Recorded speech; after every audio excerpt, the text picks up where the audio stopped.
Tere, väike sõber!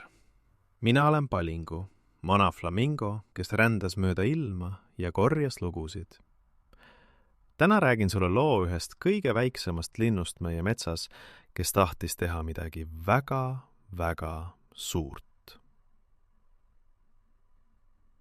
Sügavas Eestimaa metsas, sammaldunud kännu all, elas pisikene käblik nimega Vilks. Vilks oli nii väike, et mahtus peopesale. Tema saba seisis alati püsti nagu pisike sõrm ja tema silmad olid mustad nagu küpsed mustikad. Vilks oli väikseim lind kogu metsas. Ja sellepärast tundis ta ennast tihti väga pisikesena. Igal hommikul vaatas Vilks teisi loomi. Rähnid koputasid puudesse. Tok, tok, tok.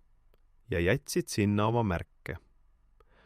Koprad ehitasid oksadest suuri tamme, mille üle imetlesid kõik. Isegi pisike sipelgas kandis 10 korda raskemat asja, kui ta ise oli. Aga Vilks oli lihtsalt väike. Ma tahan ka, et keegi mind märkaks, ohkas ta. Ma tahan teha midagi suurt. Ühel hommikul tuli Vilksule uhke mõte. Ta otsustas laulda kõige valjema ja ilusaima laulu, mida ükski lind kunagi laulnud on. Nii valju, et terve mets kuuleks. Nii ilusa, et päev ja öö jääksid kuulama. Vilks lendas kõige kõrgema männi otsa. Ta tõmbas sügavalt hinge ja laulis. Tema pisike hääl värises õhus. Kostis natuke, aga juba paari sekundi pärast hakkas tema kurk valutama ja hääl murdus.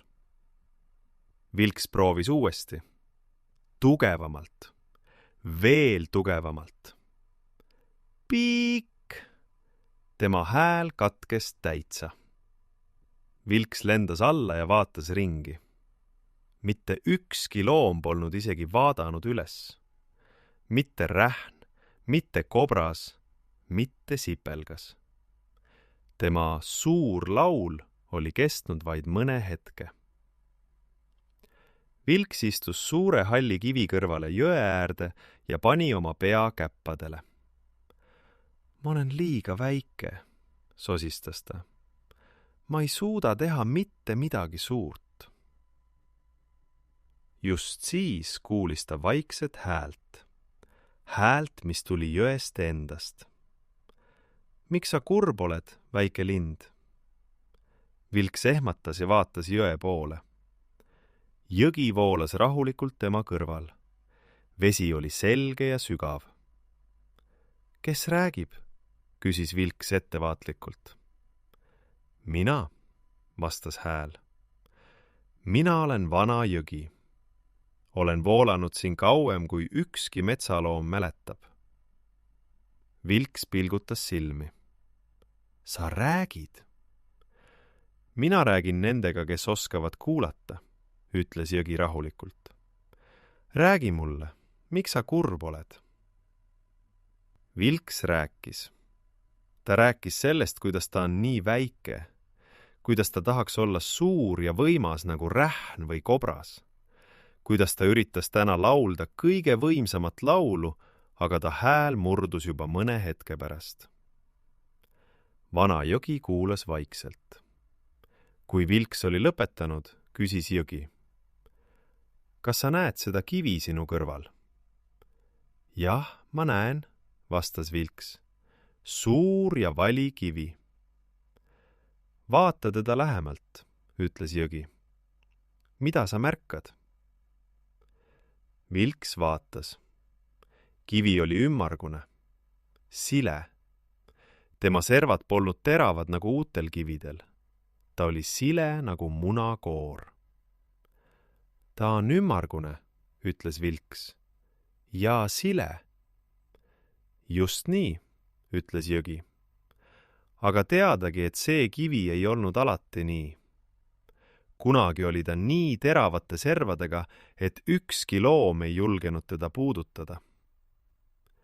Kes ta sellisesse kujusse vormis? Küsis Vilks. Mina, vastas jõgi vaikselt. Tilk, tilk, tilk. Iga päev, iga öö, 1000 aastaid. Iga veetilk võttis temast natuke. Mitte palju, kõige väiksema osakese, mida silm näha ei suuda. Aga päev päeva järel, aasta aasta järel. Ja vaata teda nüüd. Vilks vaatas kivi uuesti. Ta puudutas seda oma pisikese tiivaga. See oli tõesti nii sile. Aga mina ei ela 1000 aastat, ütles Vilks. Mina olen lihtsalt väike käblik. Sina ei pea tegema seda, mida tegin mina, ütles jõgi. Sina pead tegema seda, mida saab teha üks pisike käblik. Aga sa pead tegema seda iga päev. Iga päev.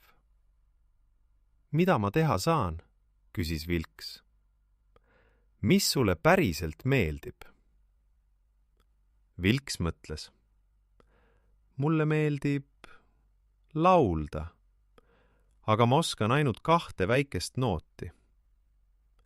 Siis õpi homme 3., ütles jõgi, ja ülehomme 4. Ainult 1 uut nooti päevas. See on kõik. Vilks ohkas. Aga see on nii vähe. Tilk on ka vähe, ütles jõgi.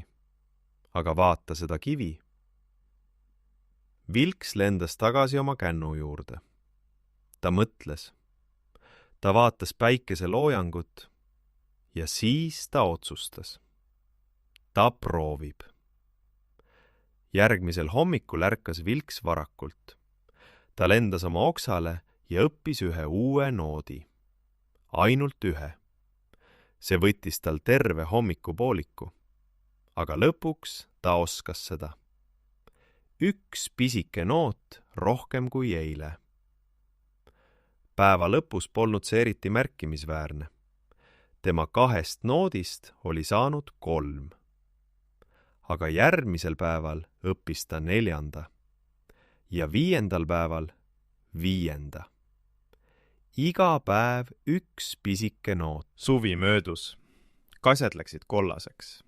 Esimesed külmad ööd tulid. Aga Vilks õppis ikka edasi. Iga päev 1 uus väike noot. Ühel sügisööl, kui kuu paistis kõrgel ja mets oli vaikne, tegi Vilks midagi, mida ta polnud kunagi varem proovinud. Ta laulis kõiki oma noote kokku, 1 pika ja ilusa lauluna. See laul oli midagi täiesti uut. Mitte ükski teine käblik metsas polnud sellist laulu laulnud.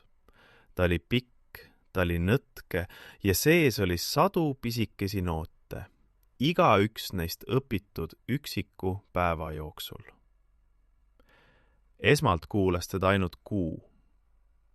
Siis kuulis teda vana öökull, kes lendas mööda ja peatus oksal. Siis tuli rebane, vaikselt nagu vari.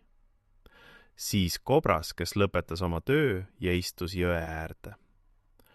Hommikuks oli kuulnud teda terve mets. Kes see laulja on? Küsisid linnud üksteiselt. See on käblik Vilks, vastasid teised. Kõige väiksem lind metsas. Vilks lendas kivi juurde. Ta puudutas seda jälle oma tiivaga. See oli ikka sama sile ja ümmargune. Kas sa kuulsid? Sosistas ta jõele. Ma kuulsin, vastas jõgi rahulikult. Mu vesi on mitu 1000 aastat siia voolanud ja sellist laulu pole ma varem kuulnud. See on sinu märk metsas, väike Vilks. Sinu märk pole kivisse raiutud. See on õhus. Ja kuhu sinu laul lendab, sinna lendab ka sinu nimi. Vilks naeratas. Ta ei olnud enam kurb sellepärast, et ta on väike.